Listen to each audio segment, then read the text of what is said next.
Firstly, thank you to everyone who has taken my side on this entire situation and to everyone who felt strongly enough to leave a review on my behalf. I appreciate you deeply. This is part 4, as it will not die, and I have more receipts to share with you. I am personally someone who believes in the good in people by default. I've tried my best to be a person who does good and treats people and animals well. I've been vegan for 17 years. My entire business is built on the premise of veganism. It's all because of animals. So this situation hurts me deeply, as these people are trying to paint me as someone I'm not. It should be noted that none of the claims that they are making are actually what were reported to the animal control officer. As noted in that comment, the meet and greet should have been a red flag, if it was a possible red flag at all. But here is the footage of them leaving my house. Everybody is in good spirits. In fact, they are actually joking about something that we had exchanged inside.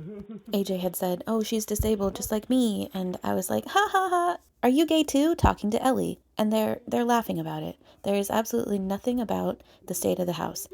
And in the barrage of messages afterwards, it just seemed like we had a good rapport. He wanted to be my friend. We were on good terms. The following 2 clips are in here for timestamp purposes.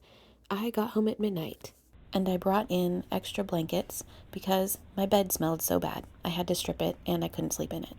And here I am returning to my home with Ellie because, of course, there is no neglect, which means she can be returned to me. He kind of gave me like a more in-depth summary of what happened. So she got a call yesterday afternoon from people who were sitting these animals, and they were concerned about neglect.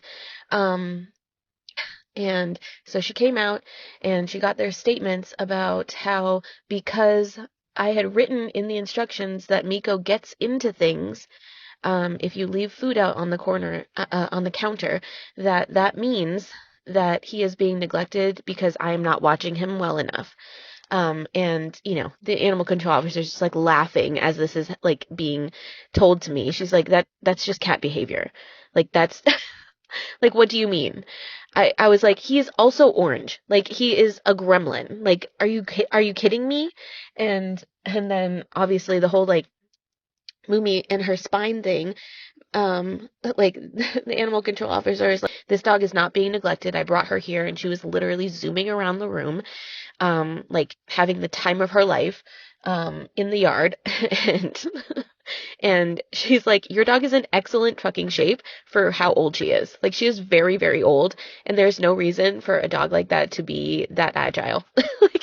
The day after this occurred, I decided to get a backyard camera so we can look at the concrete that they are claiming has feces all over it. This is me about to mount the camera. I can see one tiny spot on the pavement, and I'm going to show you up close what that actually is. Here's the sidewalk again, zoomed in, there's nothing there. Here is what I think that they're talking about. That, my friends, is Gorilla Glue. As you can see, I also have it on my grill, which is where the bottle exploded. I think that the time and date on those videos is enough to prove that I definitely did not clean anything up in between the hours of midnight, getting my dog, and then coming and mounting a camera in my backyard. That's crazy. As for these skin tumors that AJ is claiming Ellie has all over her body, these are skin tags. They are benign, they are harmless, and they are extremely common in older dogs. Ellie also has a condition that was diagnosed in March of 2024 that prohibits her from being put under anesthesia unless it is absolutely necessary. In layman's terms, she has a bubble in her lungs, and if it pops, it could potentially end her life. I am hard-pressed to believe that removing skin tags is worth potentially ending her life. This feels unnecessary to address, but I'm going to address it anyway. Here is my water fountain for the dogs. I also have jugs of reverse osmosis water. Why? Because I live in Iowa, and in Iowa we have agricultural runoff into all of our water, leading to a spike in cancer rates. I don't want my animals drinking that water, so their filter is given filtered water. Scientifically, mold or mildew does not form on moving water. So, not really possible to have a moldy water fountain. Likely what they're talking about is debris because, dogs are dogs and they spit while they also drink. That's the life. Could their fountain be cleaned? Absolutely. Go ahead and do it. In fact, there are brand new filters on the counter, I said. And they did not do that and instead are now claiming that this is neglect. I clean this every 3 weeks. You are in the middle of the 3 weeks. So sorry. I'm not neglectful. Lastly, I understand that sometimes tone can be misconstrued in text, but I think it's pretty clear in my messages that I am joking about Ellie. I love that dog, and I am just flabbergasted at how long she has lived and how many things that she has overcome and continues to overcome. There is no evidence to suggest that she is slowing down at all, and it's mind-boggling. It really is. Her vet team calls her a miracle dog. It's crazy to me, and it's crazy to everybody who actually knows her. And my tone in these messages is one of trying to keep her safe. I did not want her hurting. That is not somebody who is neglecting their animal. That being said, yes, she has behaviors that kind of drive me a little bit crazy because she has so much energy that kind of is just in every direction. It's a lot to manage. And the fact that this is not understood by somebody who claims to be in pet care is a little bananas to me because I am also a human here. I also matter here. This is something that I have talked about with my vet extensively. My quality of life matters a lot in this.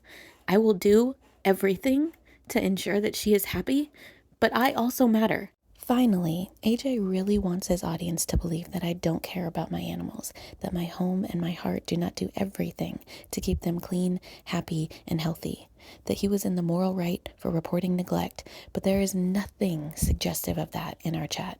In fact, he says the exact opposite.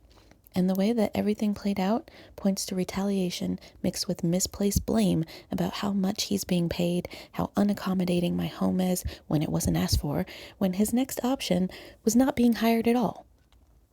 I hope this comes across for everyone else because I think my biggest fear in all of this, especially with social media being involved, is not being believed.